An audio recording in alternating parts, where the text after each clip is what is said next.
Hi friends, welcome back to മamayyas food and travel. അപ്പോൾ നമ്മുടെ ഇന്നത്തെ റെസിപ്പി വലിയ കാജയാണ്. മടക്ക് എന്നും ഇതിന് പറയൂ കേട്ടോ. അപ്പോൾ 100 മടക്ക് ഉണ്ടാക്കാനുള്ള പൊടിയാണ് ഞാനിവിടെ എടുത്തിരിക്കുന്നത്.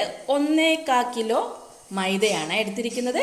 അത് നല്ലവണ്ണം ഉപ്പും വെള്ളവും ഉപയോഗിച്ച് നല്ലവണ്ണം കുഴച്ച് ഇതുപോലെ ചെറിയ ചെറിയ ബോളുകളാക്കി എടുക്കാം.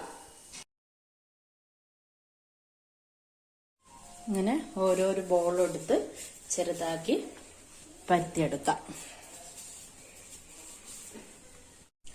നമുക്ക് ചെറുതാക്കി പരത്തിയ ഒരു ലെയർ എടുത്ത് അതിന്റെ മുകളിൽ കുറച്ച് ഓയിൽ അപ്ലൈ ചെയ്ത് കൊടുക്കാം. അടുത്ത ലെയറും കൂടെ അതിന്റെ മുകളിൽ വെക്കാം. ഒന്നും കൂടെ ഓയിൽ പുരട്ടി കൊടുക്കാം. ഒന്നും കൂടെ വെച്ച് അതിന് മുകളിലും ഓയിൽ പുരട്ടി കൊടുക്കാം. ലാസ്റ്റ് ഒന്നും കൂടെ വെക്കാം. അങ്ങനെ 4 എണ്ണം അട്ടിയായി വെക്കാം.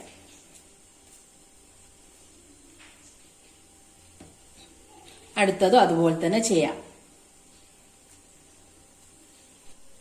അപ്പൊ നമ്മളെല്ലാം ഇതുപോലെ സെറ്റാക്കി കഴിഞ്ഞിട്ടുണ്ട്. ഇനി അടുത്തതായിട്ട് നമുക്ക് എന്താ ചെയ്യേണ്ടതെന്ന് വെച്ചാല് ഇത് നല്ലവണ്ണം വലുതാക്കി പരുത്തിയെടുക്കണം. നല്ല വട്ടത്തിൽ പരുത്തിയെടുക്കണം. നമുക്ക് കുറച്ച് അരിപ്പൊടി പലമല് പുരട്ടാം.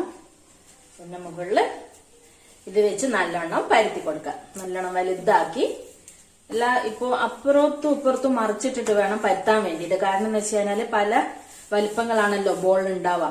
അപ്പൊ അതൊക്കെ സെറ്റാക്കിയിട്ട് വേണം പരത്താൻ.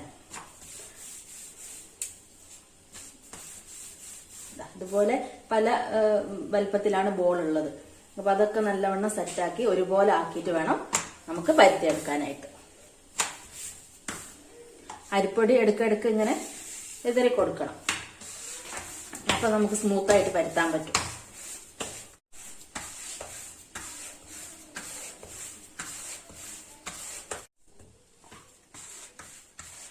നല്ലവണ്ണം വലുതാക്കണേ. നമുക്ക് റോൾ ചെയ്തെടുക്കേണ്ടതാണ്.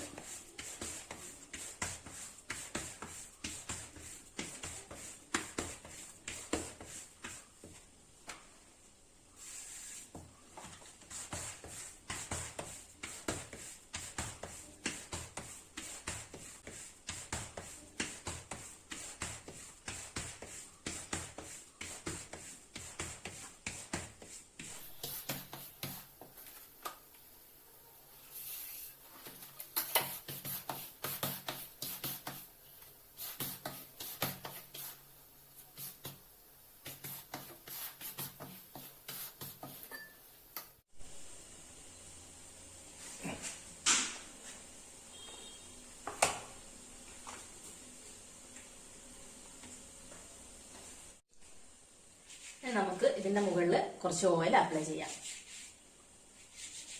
അങ്ങനെ എല്ലാ സ്ഥലത്തും ഓയിൽ അപ്ലൈ ചെയ്ത് കൊടുക്കാം. കുറച്ച് നല്ലോണം ചെയ്ത് കഴിഞ്ഞാല് നമുക്ക് നല്ല മുരുമുരാന്നുള്ള കാജ കിട്ടും.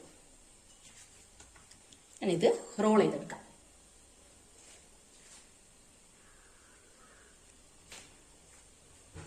നമുക്കിത് സെറ്റാക്കി എടുക്കണം. നമുക്കത് റോൾ ചെയ്തെടുത്തിട്ട് ഈ 2 സൈഡും ഇങ്ങനെ മുറിച്ചു കൊടുക്കുക. എന്തിനാന്ന് വെച്ച് കഴിഞ്ഞാല് നല്ല ഷേപ്പിൽ കിട്ടാൻ വേണ്ടിയിട്ടാണത്.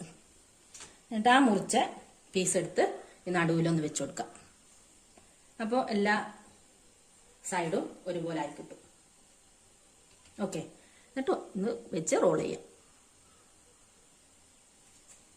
ജസ്റ്റ് ഒന്ന് പ്രസ് ചെയ്ത് കൊടുക്കാം.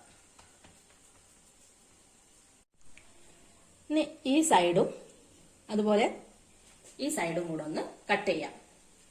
നമുക്കത് ഇനി ഇത് കട്ട് ചെയ്തിട്ടാണ് നമുക്ക് പരത്തേണ്ടത്, ഒന്നും കൂടെ പരത്തേണ്ടത്. അപ്പോൾ ഈ കട്ട് ചെയ്ത ഭാഗത്ത് നല്ല ഷേപ്പിൽ ഇങ്ങനെ കിട്ടും. അപ്പൊ ജസ്റ്റ് ഇങ്ങനെ ഇങ്ങനെ ഇങ്ങനെ കട്ട് ചെയ്തെടുക്കാം. അപ്പൊ നമുക്ക് നല്ലൊരു അളവില് പരത്തിയെടുക്കാൻ പറ്റും.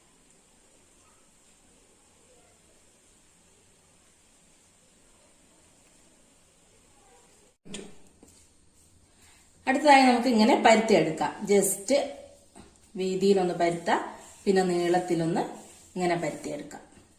ഇത്ര മതി.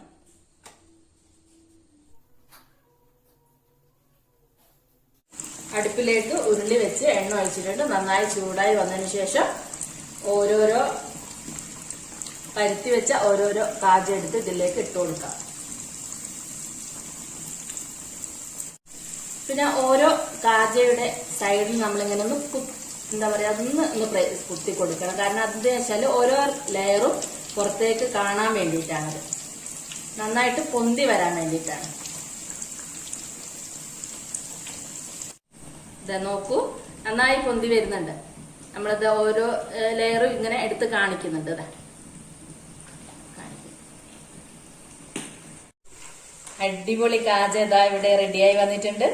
നല്ല ക്രിസ്പി ആയിരിക്കും. എല്ലാവരും ട്രൈ ചെയ്ത് നോക്കണം, എല്ലാവർക്കും ഇഷ്ടാവും.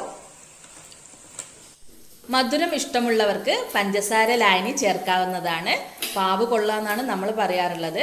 അപ്പം അത് പഞ്ചസാര വേണ്ടാത്തവർക്ക് ഇങ്ങനെ തന്നെ വെറുതെ കഴിക്കാവുന്നതാണ്.